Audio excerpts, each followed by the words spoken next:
So now let's look at if we have quantitative data. So you have numbers. So a lot of times one of the things we want to know for numbers is kind of the location of the center. You know this is an average, and you actually know average as being a very specific thing, but in statistics, the location of the center and the average are the same words. The one you think of as average is actually a very specific type of average. So that specific type of average it is called a mean. And a mean is where you add up all the data values and divide by the total number of data points. Again, you can have a population mean. If you have the whole population, you add up all of the values. There'll be capital N of those, and then you divide by N. The symbol for the population mean is this Greek letter mu. It looks kind of like a fancy U, but it actually is the Greek letter mu. Again, normally we don't have the population mean, so you're going to be almost always dealing with the sample mean. The sample mean is an X with a bar over top of it. And again, you add up all the data values and divide by little n, which is the number of data points in your sample. This is X with a bar, or we call it X bar. Now, it's a lot to write x1 plus x2 plus x3 plus all the way to xn every single time. So we actually can use this summation notation where we write this capital Greek letter, which is actually the capital letter sigma, and it means add up all the data values. So you can also rewrite the population mean as mu is equal to add up all the data values, divide by capital N, or your sample mean is x bar is equal to add up all the data values and divide by little n. So the big sigma symbol just means add up all the values. All right, so that's the mean. The other one you can also do, the other average, is median. Median is the middle value of an ordered data set. So this actually should say ordered here. So it's not just any data set, but one that actually has an order to it. So you have to put the data in order first, and that will then find the middle value. Your mode is the third type of average. So we have your mean, your median, or your mode. These are all measures of the center or measures of an average. Mode is the data value that occurs most often. Mode is the only one you can actually use on qualitative values because you can look for which data value occurs most often. If I would ask you all what your favorite drink is, and I'd list them all down, then I could find out which one is the mode, which one is the one that most people like. And we can find that information. So let's do some examples of this, see how this works. Let's say I gave you some test scores from a calculus class. 72, 92, 82, whatever, all the way up, all of the values in just any old order they were given. I'd like to find the mean, median, and mode. Since this is a sample, because there certainly are more calculus students than this, then it's going to be an X with a bar over top of it because it's the sample mean. Again, add them all up and divide by n. So start with 72, add to 79, keep going until you get all the way to 82. And there's 9 data values, so you divide by 9. So when you add all these up, you get 675 divided by 9, or 75%, or 75. The median, the first thing you have to do is put the numbers in order, because right now with them in this order, my median would be something around here. But if I gave them in a different order, you get a different median. So you have to actually put them in order first. So you start off putting all your numbers from lowest to highest.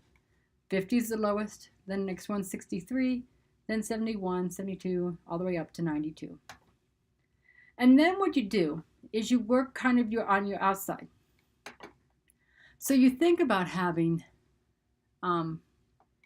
each of these values, kind of thinking as started at the ends and work your way in. So I started at 50, 92, then I work into 90, 63, then I work to 71, 82, and then I work to 72, 82, and then I get this number right here. This is my middle number of 73. So my median is 73, or 73%, because these are percentages. Because I now have them in this nice, neat order, I can see that 50 occurs once, 60 occurs, 63 occurs once, 71, and so forth, but I notice that 82 occurs twice. So my median was 73, but my mode is 82, because 82 occurs twice, whereas everything else occurs only once. Which brings the point, by the way, you can have one mode, in this case, two modes, which is what we call bimodal, which we saw bimodal graphs before. Or you can have 3 modes, or you can have 10 modes. But at some point, the modes become not very useful.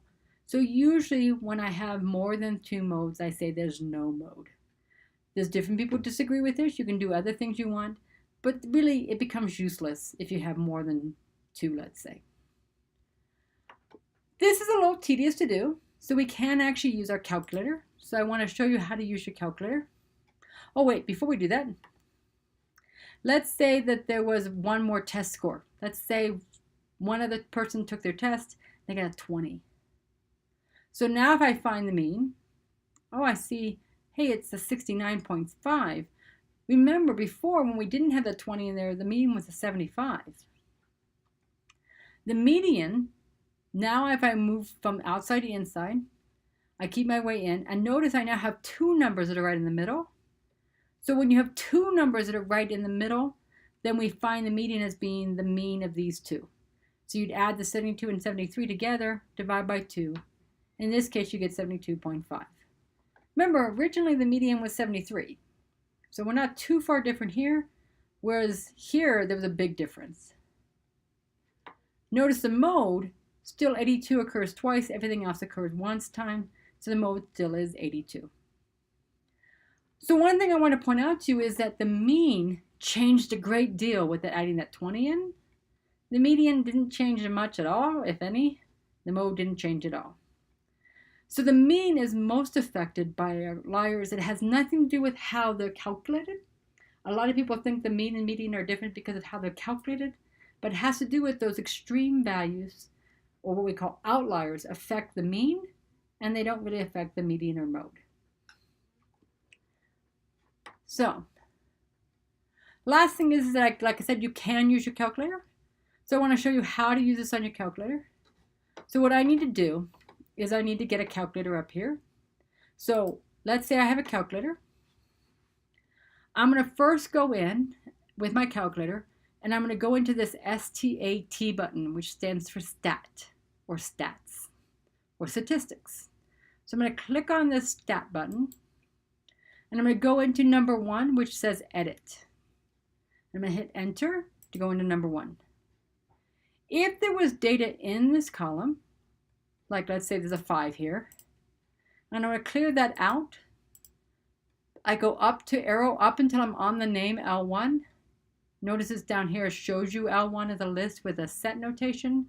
If I hit clear and then hit enter, it will clear that column out. What I want to do is I want to take the data we had and I want to type it in again. So we'll do it with the one with the 20. So we're going to go ahead and put the data in. We had a 72, so you type in 72 and then hit enter after each data value. And then I'm going to put in the 92. And then the next value I had was an 82. And then I had a 73. Then I had a 63. And then I had a 50. And then I had a 90. I had a 71. I had an 82. And then let's go with the one that had the 20. I had a 20. All right, so notice, by the way, that this says L1 is number 10. That means I'm on the 10th data value. I had 10 data values, so I'm where I should be. So that was good. I'm going to do second quit to go back to the main screen. And then I'm going to hit that STAT button again. I'm going to move over to the word calc because I want to calculate something. I'm going to move over to the word calc. And the very first one says one var stats. That means it's taking a one variable and calculating the stats for us. So I'm going to hit enter. Now I happen to have on this calculator, I happen to have the new operating system. Yours will look a little different. Yours probably would have just put one var stats on the main screen. If you have the new operating system, you'll just leave this kind of where it is. L1 is where you put the data. And you frequency list, leave blank, and then you're going to go down to the word calculate. If you didn't get that, if you have the old operating system, you would have gotten the 1var stats. You would then tell it's an L1 by hitting the number one, the second button, and the number 1, because you notice it says L1 right up here, right above the number 1 key. And that will also do it. So if you hit, I'll show it to you in a couple seconds. But now I can see I've got my mean of 69.5. The rest of this we'll talk about a little bit. It's some more information we have. The rest of this we'll talk about a little bit. But if you notice a little arrow here, that means there's more to be seen. So if you hit the down arrow here, you're going to see more stuff. So if you wanted to find out what your minimum data value was, we know it's 20.